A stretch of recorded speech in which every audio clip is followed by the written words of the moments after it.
Видео басталып кеткен екен ғой. Қазір кірісеміз. Шегіп алайын. Менде план мындай. Қазіргі видеода осы 9.000 тұрған доллардан 10.000 долларға иншалла успешно жетіп, и менде бір план бар. Сол планды орындасам ба деп отырмын. Сол планды қалай орындайтынымды осы видеода көретін боласыңдар.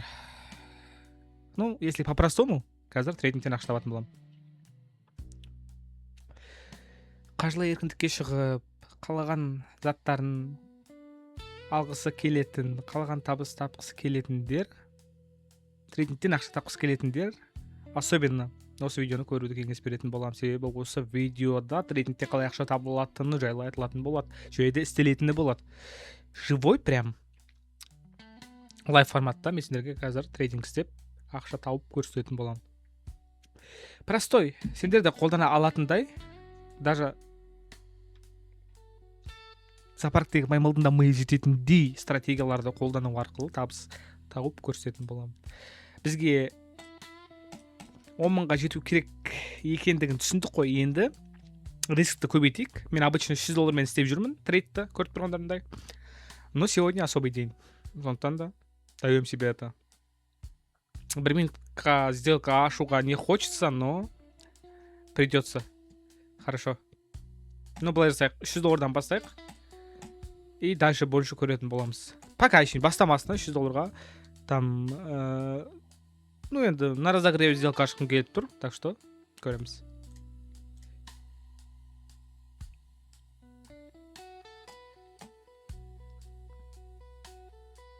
Так, бізде шартовый бабата шықты.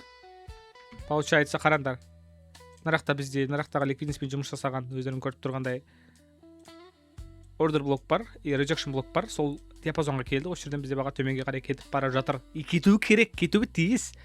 И бір нәрсені ескеру керек. 30 секундқа сделка қойын. 1 минутқа емес, 30 секундқа қоям. И бір сделкамды, төмендеп сделкамды ашып жібергім келіп отыр. Бізде көріп тұрғандарындай негізі нарақта шартовый бабата шыққан. Яғни денемен закрепление болып жабылған. И соответственно біз бағаны көргіміз келетін зона, диапазон, наяқтағы біздің лой. Яғни осы жердегі лойға түсуі керек. Понимаешь? И вот сол осы жердегі лойға түседі деп 30 секундтың ішінде мен сделкамды төмендеп аштым. Енді қазір бізде 9 секундтай қалды. Ну, опасно. Да, минус. Атаң бас минус. Ты чё, не веришь, что ли, мне нахуй? Бірінші сделка кетті. $276. Ну, опасно болды, по идее. Но по-любому мен яқтағы ликвидностьқа қарай түскенін көргім келетін еді, но такого не было. Но, енді рынок біздің сторонамызда екендігі, сендерге де понятно екенін түсініп тұрған шығарсыңдар. $9476 бар. Дальше работаем. Маяқтағы ситуацияда енді хорошо. Жоға жақтағы ликвидностьқа қарай кетіп қалды. План өзгерді. Ну, мәңге пофиг. Просто вот игнорим и басқа параға ауысайық. Стабильная параға. Қазір көріп тұрғандарында бізде ликвидность шешіліп жатыр астың жақтағы, да? И соответственно мен бағаның жоғары қарай кеткенін күтетін боламын. Бізде свечамыздың жабылуына бір нормальный секундтар қалды. Так, күтейік соны. И дальше уже шешім қабылдайтын боламыз. На основе ББТ.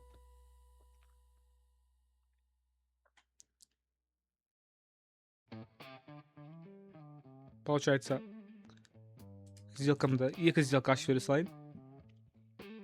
$600 30 секундқа. Оның себебін қазір түсіндіретін боламын. Уайымдама, ешқандай уайымды жүрегіңе кіргізе қойма. Үлгереміз, уайымдама.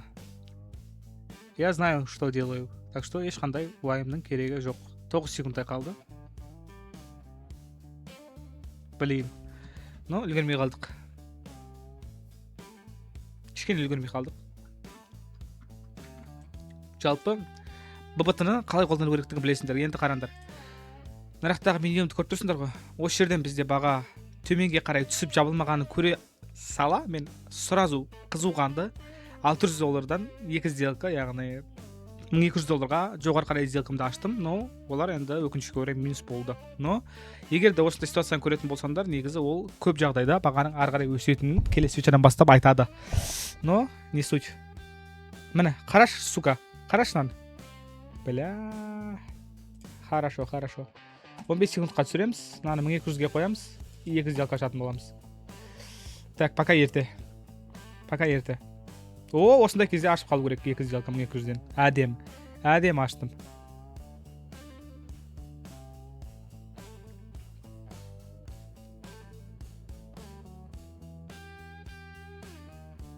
Енді қара, енді мені тыңда балам. 10.480-ге жеттік особый рискпен. Но сен мені тыңдау керексің. Мен саған бағана не дедім? Нарақтағы лойда бізде мына свеча денемен закреп болмай жабылды, яғни ары қарай өтпей жабылды. И бұл бізде ББТ сияқты нарақтағы лоудан, яғни сол мынау свинг лоу бар ғой, осы свинг лоудың ликвидностьін шешкеннен кейін баға жоғары қарай кетуге асығатынын көрсеткіш деп мен саған айттым ғой. Одан кейін бізде не болған қараш, нарықтағы біздің свечамыз қандай бізде ракетамен, яғни қандай стремлениемен жоғары қарай кетуге деген жабылған қараш. Көрдің ба? Тура мен айтқан нәрсеге сәйкес келіп тұрды, короче, бұл ше. И қандай біздің настроймен жабылды, и одан кейін бізде баға қалай жоғары қарай кетті нарықтағы біздің rejection блок тест болып, көрдің ғой? Вот. Көз алдында мен саған жаңа тақырып ашып бердім, қолдануға жаңа стратегия беріп тұрмын да, короче. Енді осыны қолданып неге ақша таппасқа? Айтшы маған осыны, мен мүлдем түсінбеймін ше. Хорошо, бізде 10.480 қалды. Бетик. Так, маған калькулятор керек. Маған. Так, 10.480 долларды теңгеге айналдырайын.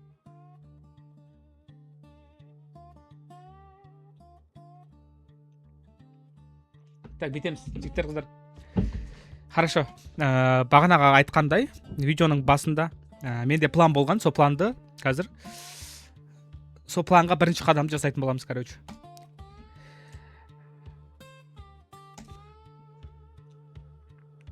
Статистикамда бір көргім келіп жатыр ше. Көзімнің көруге асығып тұр ше планымды қазір. Басынан кірейік.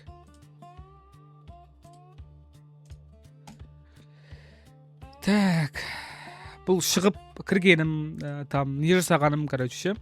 Обновление жасаған. Мына жақтағы біздің неміз, статистикамыз обновление болу үшін істедім бұл нәрсені ше, негізі мен.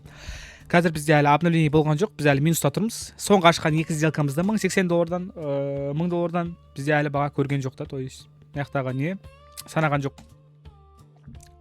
Но по идее понятно, біз өзіміздің целімізді орындадық қой енді. 10.000-ға дейін жеттік, үстінен $480 таптық. Но енді мына жақтағы біздің обновленная статистиканы көргім келіп еді, 5 сделка деген ше. О, міне, как раз 60% сделка плюс болып жабылды. И бізде қазіргі әшейін видеоның өзінде $1284 таза пайда трейдингтен тапқан екен біз. $1284. Вот запомните, қазір мен сендерге көрсететін боламын. Ой, ірік.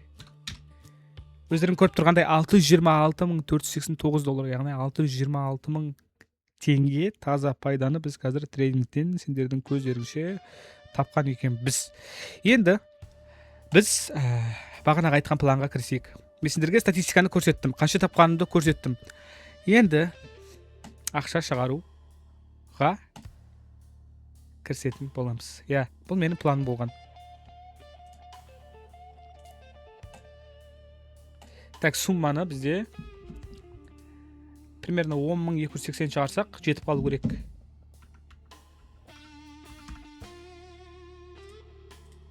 Так, бізде сонда $200 шотымызда қалады.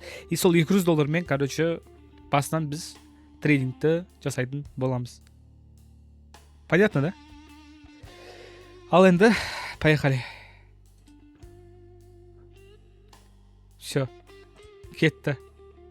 Баршаларыңа жұғысты болсын, жұғысты болғай осындай. Табыс, таза. Қазірге енді бүгінгі видеомыз өзінің аяғына жетті. Шотымызда $200 қалды. Енді осы $200-ды қайтадан көтеретін боламыз. Келесі біздің видеолардағы мақсаттарымыз. Көріп тұрғандарындай табыс тауып көрсеттім, ақша шығардым. Басқа не керек? Енді бүгін жақсы көңіл күймен, жақсы настроймен бүгінгі видеоны аяқтайтын боламыз. Трейдинг саласын нөлден бастап үйренгілерің келетін болса, түсінікті түрде, абсолютно тегін. Конечно же, мен жеке обращение жасаңдар. Сол жерде мен сендерді өзімнің командама қосып, и сол жерде сендер трейдинг саласын нөлден бастап мен оқыған форматта, мен оқыған обучениелерді оқу арқылы, мен жүрген жолмен жүріп өту арқылы, енді конечно мен жүрген уақытты құртпай, бірақ мен оқыған сабақтарда оқу арқылы менен де өткен трейдер болып шығуға мүмкіндік аласыңдар. Одан бөлек, егер де вообще ешқандай да хабарың болмаса, командаға қосылмай тұрып, біздің сабақтарды бір қарап шықсан болады. Яғни тегін сабақтарды. И ол жерде сенде базовый ақпарат ала аласың, и және де соны тексер, и ол реально жұмыс жасайтын болса, уже сенің көзің жетеді да. Мен саған действующий, нормальный жұмыс жасайтын трейдингтегі стратегия беріп жатқаныма. Ну енді оның барлығы сенің өзіңнің қолыңда. Сау бол.